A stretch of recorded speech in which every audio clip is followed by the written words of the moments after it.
My name is April Lim, and can I just kind of get a quick?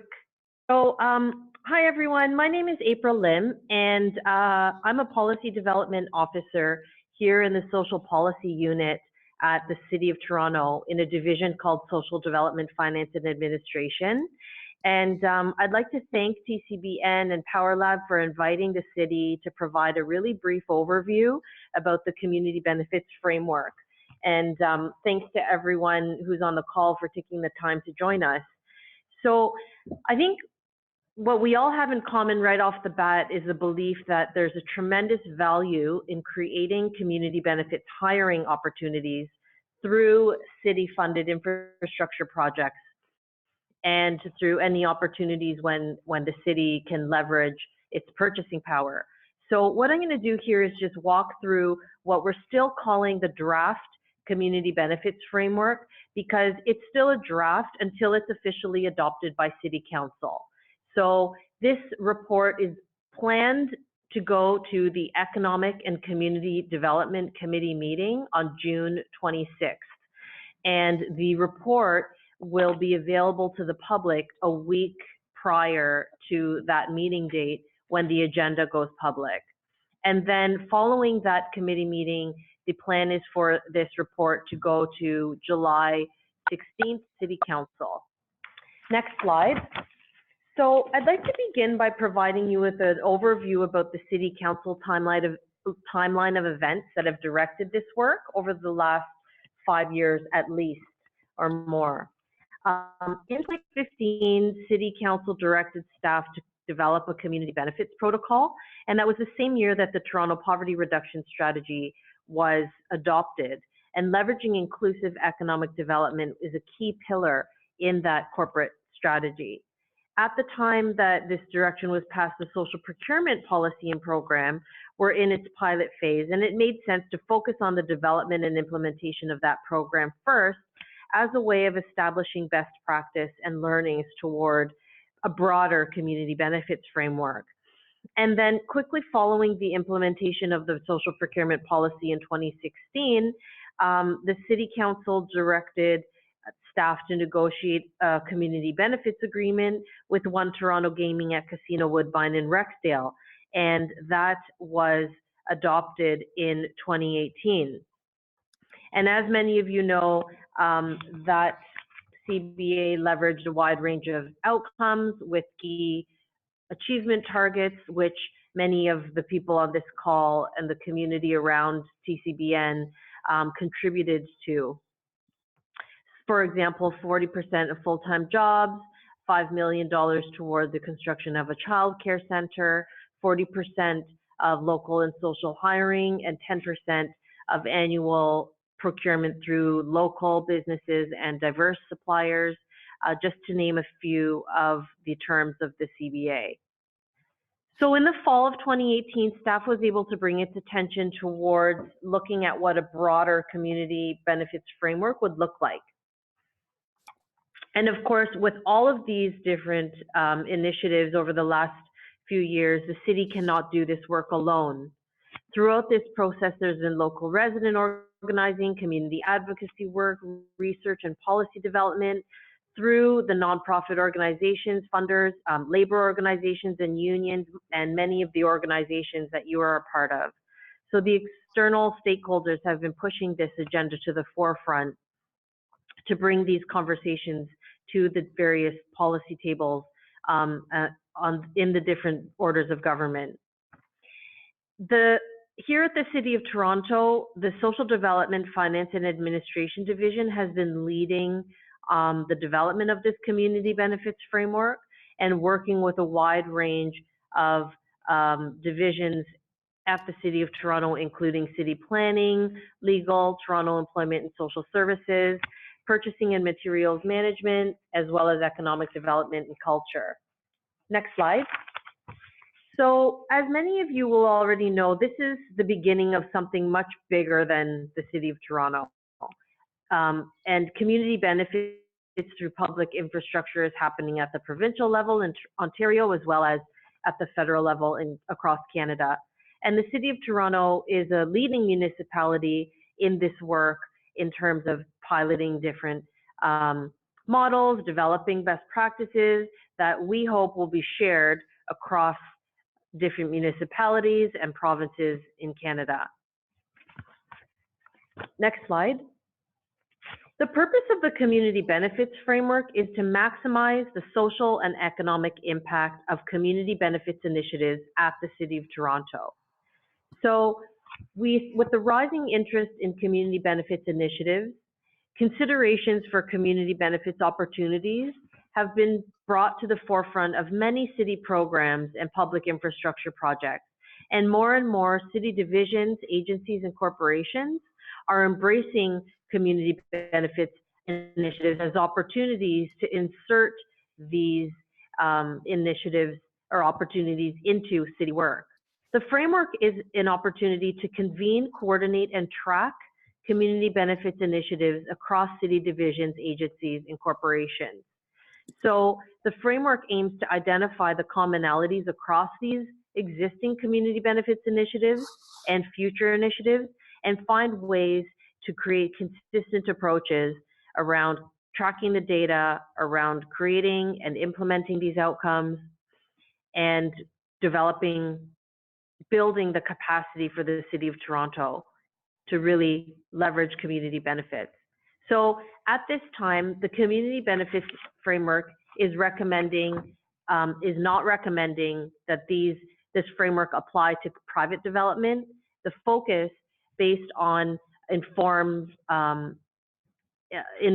opinions through consultation with various stakeholders, have really brought us to the decision to focus in its initial phase of the framework on internal city levers and programs. Next slide. What we've learned is that there's a range of existing community benefits programs across the city. So this is what we have to work with in addition to other initiatives that arise in the future and that are coming down the pipeline. So community benefits outcomes such as local or social hiring for construction and also for professional, administrative, and technical jobs cannot come out through thin air. There needs to be a lever or a mechanism or a program, such as the examples provided on the slide, that require the contractors to create these opportunities. We know that city divisions, agencies, and corporations are doing well at leveraging these community benefits, but there's no coordination or communication between these programs. So there's currently room for improvement in terms of coordination and consistency, language and definitions, and implementation processes. So one of the objectives of the framework is to see the common threads through these community benefits opportunities so that we can begin to be more consistent and really maximize the impact of these initiatives. One thing to note is that in terms of community engagement, there are limited opportunities for community engagement in the ongoing community benefits programs. If, for example, social procurement and the IMIT program, which stands for Imagination, Manufacturing, Innovation, and Technology program. For example, these are two programs that are ongoing community benefits levers at the City of Toronto. On an ongoing basis, there's not much opportunity or limited opportunity for community engagement because the community engagement went into the phase of developing and creating these programs. So at the time of developing and creating these programs, community engagement took place, which informed the development of these programs, which informed the decision for social procurement, for example, to focus on workforce development and supply chain diversity. And when it comes to other levers like Rexdale Casino, Woodbine CBA, the community engagement piece took place in the development of the city conditions, social planning, and economic and health conditions that were then created and used as the foundation to negotiate the community benefits agreement. Where we see there is opportunity to expand or enhance community engagement could possibly be through the large-scale city-funded developments such as transit development projects and other infrastructure opportunities.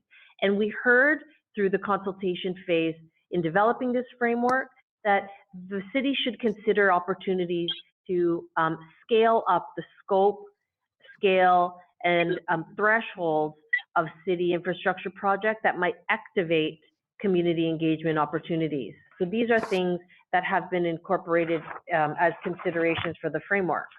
Next slide. What we've learned by looking at these different community benefits levers across the city is that there's 3 key steps that can get broken down. First, there's a policy or program opportunity through which the city can leverage community benefits. For example, social procurement or the IMIT program. And then next, there is some sort of a negotiation process to determine what those community benefits that should be leveraged should be. And then the last step is an implementation of whatever community benefits have been decided to be linked with that program. What we begin to see is that step 1 and step 2 are administered on a project-by-project basis.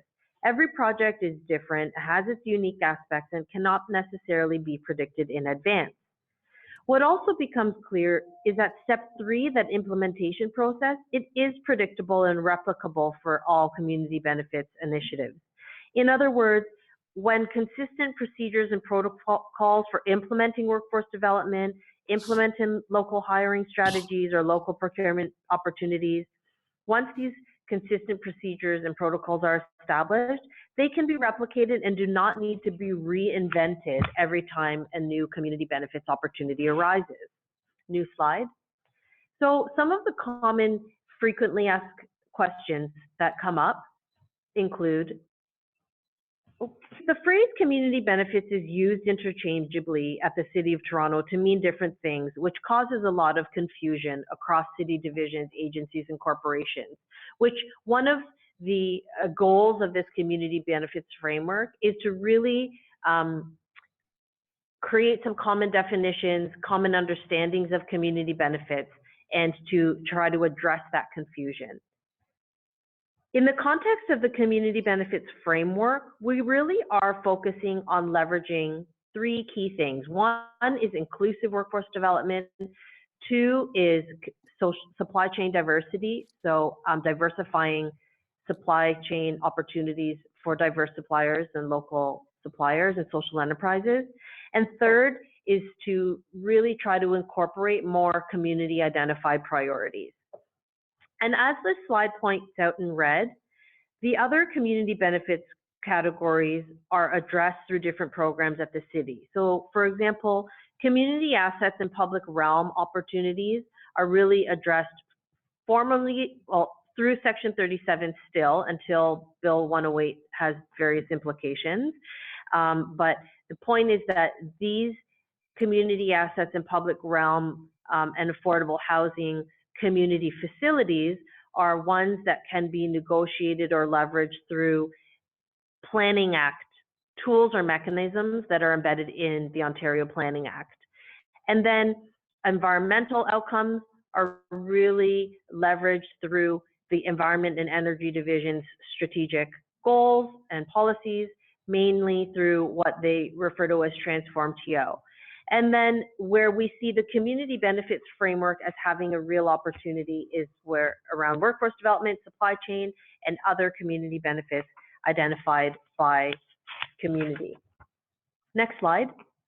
When it comes to leveraging and implementing community benefits, we have identified, as mentioned earlier, a coordination and implementation gap at the City of Toronto. So this slide aims to provide an overview of the functional areas that we think are needed to implement a community benefits framework. There needs to be better coordination, there needs to be simplification around approaches, there needs to be a better liaison role between external stakeholders and internal city departments.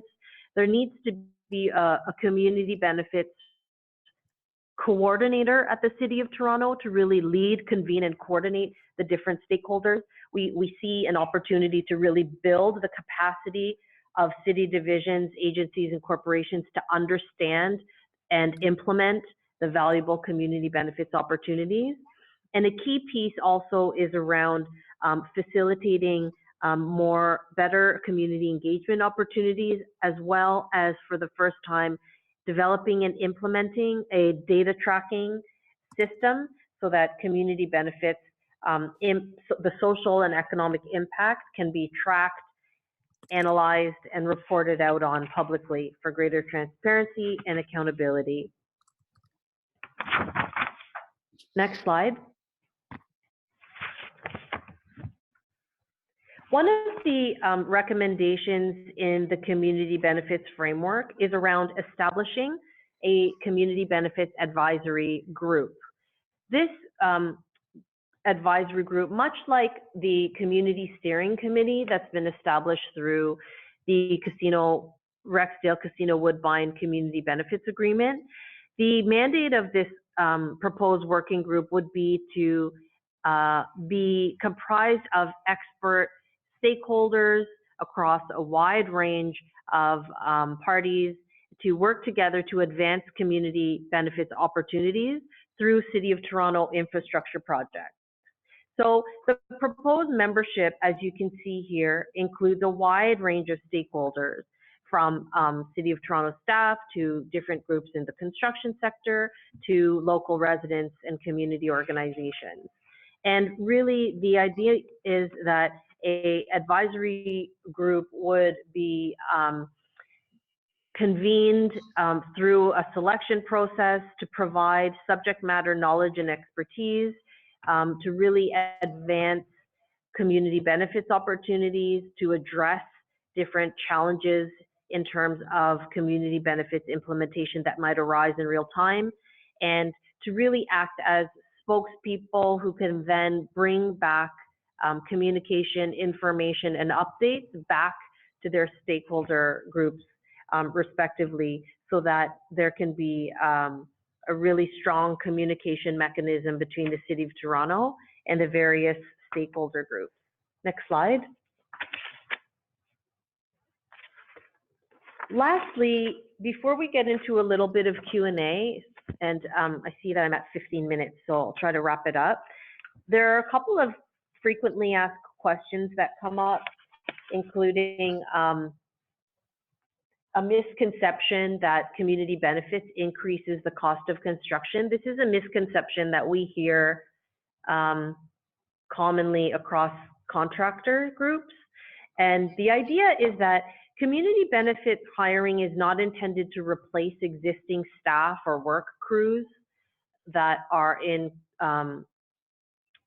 on the contractor labor side, but rather where there are opportunities for new hires, where new hiring would happen anyway, the idea is that community benefits hires would be built into the plan to hire new employees, and it would be built in a very measured, feasible, appropriate way, so that, you know, if there are 10 new hires planned for a work crew, the suggestion might be that one of those 10, rather, it's not, the idea is not to replace 8 out of 10 new hires.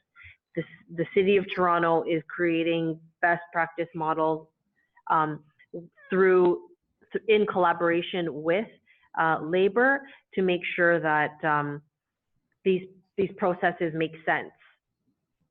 What's the difference between the social procurement program and the community benefits network is a common one.